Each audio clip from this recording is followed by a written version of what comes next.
bueno, pues la presentación ha versado sobre qué intereses produce en la economía desde el punto de vista de la investigación el fenómeno migratorio, desde este fenómeno nuevo, desde el decenio de principio del año 2000 hasta 2015, con un periodo claro de crecimiento y alza y con otro periodo claro de crisis.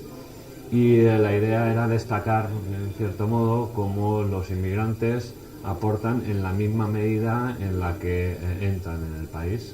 No hay una contribución ni positiva ni negativa, más o menos en el mismo valor de ese 12% que representan como población total, y una aportación en periodo de alza en torno al 13% de contribución del PIB y en periodo de bajada en torno al 11%. El saldo, como era de esperar, cero, ni positivo ni negativo.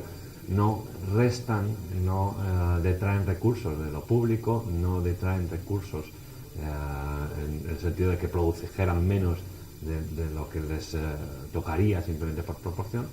Y bueno, pues al final se pueden desmontar esos falsos mitos, ¿no? En cuanto a la inmigración que viene a gastar más de lo que aporta o a aprovecharse de un estado de bienestar que tampoco ocupa en más cuantía que lo hacen los nativos.